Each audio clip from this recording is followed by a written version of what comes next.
ఓం శ్రీ గురుభ్యో నమ. శ్రీ మహాగణాధిపతి ఏ నమో నమ. వక్రతుండ మహాకాయ సూర్యకోటి సమప్రభ నిర్విఘ్నం కురుమే దేవ సర్వకార్యేషు సర్వదా. రాశుల గురించి మనం మాట్లాడుకునేటప్పుడు రాశ్యాధిపతుల గురించి మనం మొదటగా తెలుసుకుందాం. రాశ్యాధిపతులు అంటే ప్రతి రాశికి కూడా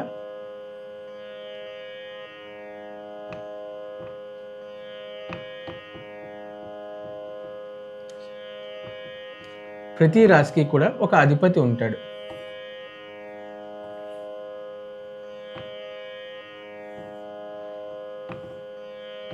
ప్రతి రాశికి కూడా ఒక అధిపతి ఉంటాడు.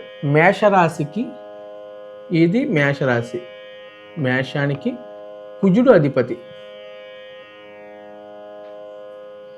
మేషానికి కుజుడు అధిపతి. వృషభ రాశికి శుక్రుడు అధిపతి. మిథున రాశికి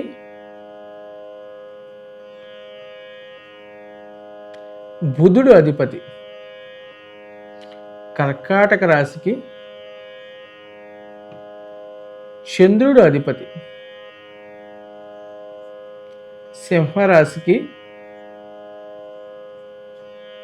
రవి అధిపతి. కన్యా రాశికి బుధుడు అధిపతి. తులారాశికి శుక్రుడు అధిపతి. వృశ్చిక రాశికి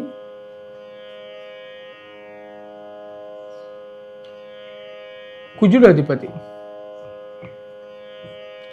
వృశ్చిక రాశికి కుజుడు అధిపతి. ధనురాశికి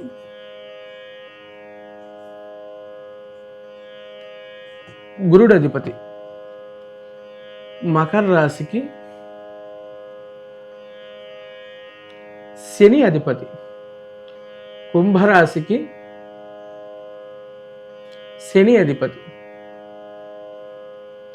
మీనరాశికి గురుడు అధిపతి. ఇప్పుడు మరొకసారి చూద్దాం. రాశ్యాధిపతుల్లో మేషరాశికి కుజుడు అధిపతి. వృషభ రాశికి శుక్రుడు అధిపతి. మిథున రాశికి బుధుడు అధిపతి. కర్కాటక రాశికి చంద్రుడు అధిపతి. సింహరాశికి రవి అధిపతి. కన్యా రాశికి బుధుడు అధిపతి. తులారాశికి శుక్రుడు అధిపతి. వృశ్చిక రాశికి కుజుడు అధిపతి. ధనురాశికి గురుడు అధిపతి. మకర రాశికి కుంభరాశికి శని అధిపతి. మీనరాశికి గురుడు అధిపతి. ఇవి ఆధిపత్యాలు. ఇవి కూడా ఖచ్చితంగా నేర్చుకోవాల్సిన విషయాలే. మనం జ్యోతిష్యం నేర్చుకునేటప్పుడు ఒక్కొక్కటిగా ప్రతి విషయాన్ని తెలుసుకుంటూ మనం ఇలా ముందుకు వెళ్తూ ఉంటూ మనం కొంతకాలానికి ఈ జ్యోతిష్యాన్ని మనం నేర్చుకోగలుగుతాం. ఎందుకంటే ఇది జ్యోతిష్యం అంటే మహాసముద్రం లాంటిది. నేను చెప్పగలిగేది మ్యాక్సిమం చెప్తాను, నేను నేర్చుకునేది ప్రయత్నం చేయండి. తరువాత మనం తెలుసుకునే అంశం భావాలు. ద్వాదశ భావాలు.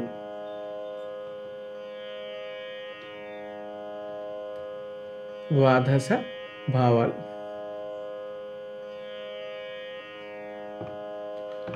మనం తర్వాత నేర్చుకునే అంశం ద్వాదశ భావాలు. ఈ ద్వాదశ భావాలు అంటే ఏమిటి? మనకి 12 రాశులు ఉన్నాయి కదా. లగ్నం నుంచి అంటే ప్రతి జాతకంలో కూడా లగ్నం నుంచి 12 భావాలు చూస్తాం మనం. అంటే సపోజు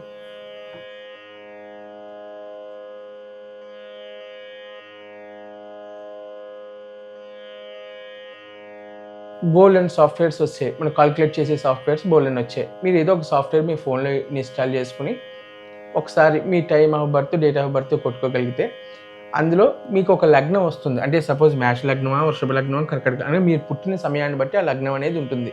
ఆ లగ్నం నుంచి మనకి 12 భావాలు ఉంటాయి. ఉదాహరణకి మేష లగ్నం అనుకుందాం. ఒక జాతకస్తుడిది మేష లగ్నం అనుకుందాం. మేష లగ్నం నుంచి మనకి 12 భావాలు ఉన్నాయి. మొదటిది తనుభావం అంటారు. తనుభావం అంటే మన శరీరానికి, మన మనస్సుకి దీని గురించి చెప్పే భావాన్ని మనం తనుభావం అన్నాం. రెండో భావం ధనభావం. ఇది మొదటి భావం. రెండో భావం ధనభావం. అంటే ఉదాహరణకి ఇది మేష లగ్నం అయితే, అదే కర్కాటక లగ్నం అయితే ఇక్కడి నుంచి చూసుకోవాలి, అదే తులా లగ్నం అయితే ఇక్కడి నుంచి చూసుకోవాలి, మకర లగ్నం అయితే ఇక్కడి నుంచి చూసుకోవాలి. అంటే మన లగ్నాన్ని నుంచి చూసుకునే భావాలు అనమాట. లగ్నం మొదటి భావం అవుతుంది, లగ్నం తనుభావం అవుతుంది, ద్వితీయం అంటే లగ్నం నుంచి ద్వితీయ భావం ధనభావం అవుతుంది. ఈ ధనభావం ఏం చెప్తుంది అంటే మన యొక్క ఫైనాన్షియల్ పొజిషన్, మన ఆర్థిక స్థితిగతుల గురించి. అట్ ద సేమ్ టైం దీన్ని కుటుంబ భావం కూడా అంటారు, కుటుంబ భావం అని కూడా అంటారు, వాక్ స్థానం అని కూడా అంటారు. రెండవ స్థానాన్ని ప్రధానంగా ధనభావం అని అంటారు అనమాట. ఇక మూడవది భాతృభావం. మూడవది భాతృ, అన్నదమ్ముల గురించి, అక్కా చెల్లెల గురించి మనకి భాతృస్థానం చెప్తుంది. ఒక జాతకం చూసినప్పుడు మనకి అన్నదమ్ముల గురించి, అక్కా చెల్లెల గురించి ఇది భాతృస్థానం చెప్తుంది. నాలుగోది ఉద్యోగ భావం. నాలుగోది ఉద్యోగ భావం, దీన్నే మాతృభావం అని కూడా అంటారు. ఇది ఉద్యోగము, చదువు, మన యొక్క తల్లి గురించి కూడా. చతుర్థ భావం మనకి చెప్తుంది. ఐదవది పుత్రభావం.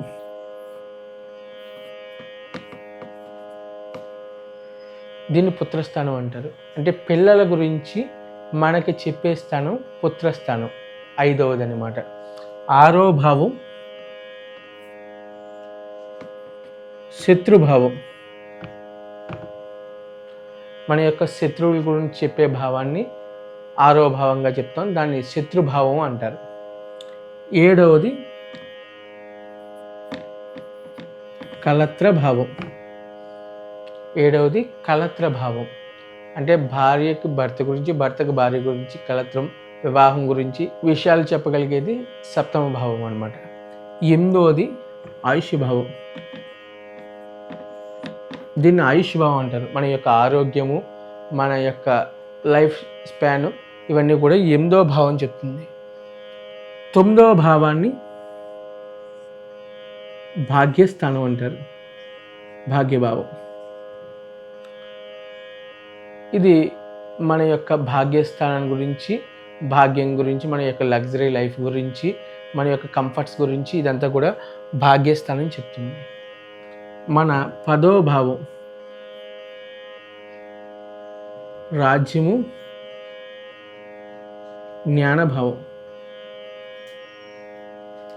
రాజ్యం గురించి, మన యొక్క కీర్తి ప్రతిష్టల గురించి, ఎట్ ద సేమ్ టైం మనకి జ్ఞానం గురించి కూడా 10వ భావం మన జాతకంలో చెప్తుంది. 11వ భావం లాభస్థానం, దీన్ని లాభభావం అంటారు. ఈ లాభభావం అనేది మన యొక్క ఫైనాన్షియల్ పొజిషన్స్, మన యొక్క లక్, అదృష్టము ఇవన్నీ కూడా 11వ భావం చెప్తుంది. 12వ భావాన్ని వ్యయభావం అంటారు. 12వ భావాన్ని వ్యయభావం అంటారు. అంటే ఇది మన యొక్క ఖర్చు, మన జీవితంలో మనం కొన్ని జరిగిపోయిన సంఘటనలు ఇవన్నీ కూడా మన వ్యయస్థానాన్ని బట్టి మనం చెప్పగలగచ్చు జ్యోతిష్యంలో.